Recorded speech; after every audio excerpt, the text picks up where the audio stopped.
Hello and welcome back. I'm Dr. Lori Williams, and today I want to talk to you about why healing always comes back to you. So it's actually a very good thing, because the truth of it is you can't change people or circumstances outside of you. You have no control over that.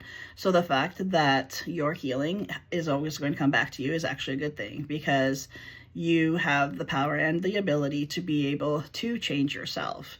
And that truly is where your power is. When you are blaming your parents or your past or outside circumstances, you are you're in victim mentality, and there's no growth there for you. There's no opportunity for any kind of evolution there for you. So you want to be able to take that radical responsibility and bring it back to you. That's where true healing is going to be. It's about reclaiming yourself, essentially. When you realize that your greatest asset is bringing everything that's going on outside of you back to self. You stop waiting for others to change. You stop waiting for other people to show up for you, and you really start to step into your own truth, into your own power. And that's where the magic of healing really comes into play on that, and it makes it such a beautiful experience. Even though it's hard, healing is definitely hard, but that stepping into your own truth and your own power. And not from a place of ego, but from a place of true wholeness, of true connection with self. The truth of it is we're so fragmented. Our body, mind, and soul is so separated and we have a society that encourages it to stay that way.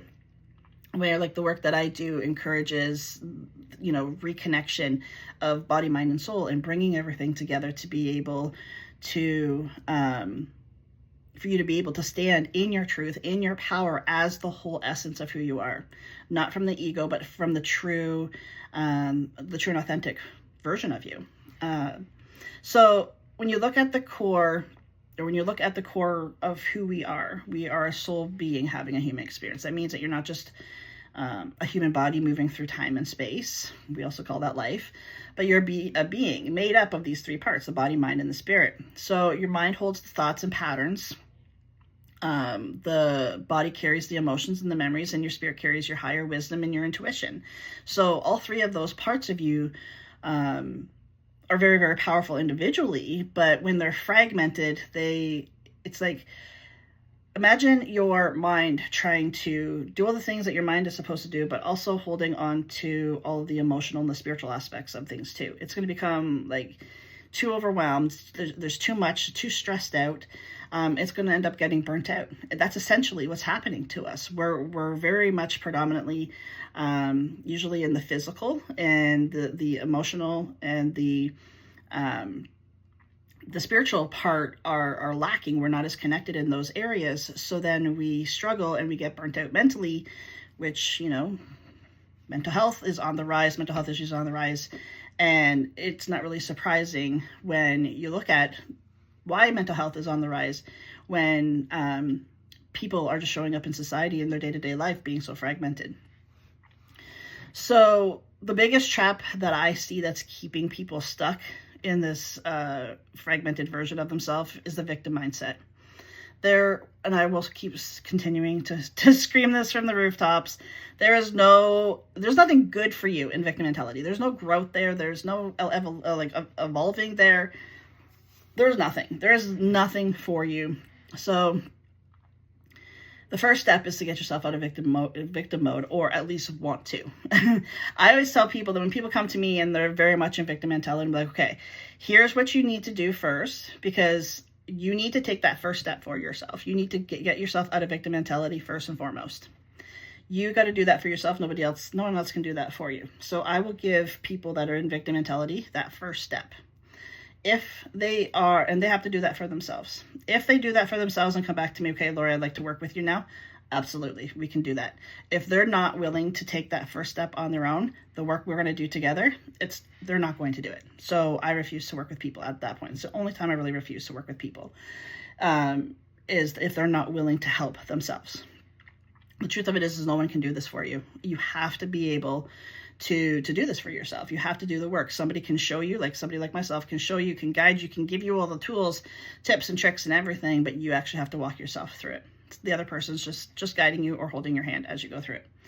So what does victim mentality look like? It looks like I can't heal because this person did this to me, or I had this experience, so I'll never change because, I've got this heavy past or this, heavy experience. And the truth of it is that at that point you're stuck because you're refusing to go past the circumstances outside of you that you had no control over. You're unwilling to move past them. So that's going to keep you stuck in them. And you're just going to stay on that loop and that spiral of, you might have some days you might feel like you're starting to get out of the victim mentality, and then it just drives you back in again. Like I said, it's that spiral that just keeps you going, like kind of like up and down like this. That's what the victim mentality is very much like. Your pain is 100% valid. I want to say that your pain is always what you went through, the experiences that you had. I am not sitting here negating any of that. You went through what you went through. You had the experiences that you had. You have the pain that you have, and it's 100% valid. But staying in that role is what's going to keep you stuck. Being a victim explains why you're hurt, but it will never create the healing. You cannot create healing in the victim mentality. When you hold on to blame, you're giving away your power. You're giving away your truth to other people. So in closing, I wanted to say that healing is a journey that no one can walk for you. Like I said, it has to come back to you. It is all about you. The moment you stop identifying yourself as the victim, or even a lot of people don't even realize they're in victim mentality, but as long as you keep playing that role, you're going to continue to play that role. But instead of playing the victim, you have the choice to step into the role of the creator of your healing. So a lot of people will, wonder like, well, this is where I'm at now. What's on the other side of this? Well, if you're in victim mentality, the other side of that is you get to be the creator. You get to be the creator of the healing that you want, of the life that you want, of the wholeness that you want to feel, the body, mind, and soul wholeness that you want to feel. You get to be the creator of all of that. You come back home to yourself, essentially. You come back to wholeness.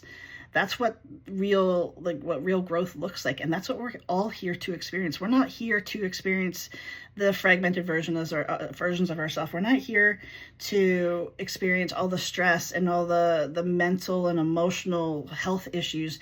This is not what we're here for. This is what we are settling with, and until we decide, hey, you know what? I'm not doing this anymore. I'm moving past this. I'm moving into my power. I'm moving into my own growth and my evolution, and it's time for me. Until we say that, until we take those steps, nothing's going to change. So let me ask you, where are you still holding on to being the victim? And what would shift for you if you chose taking radical responsibility instead of being the victim? Thanks so much for joining me, and I'll see you back here next time.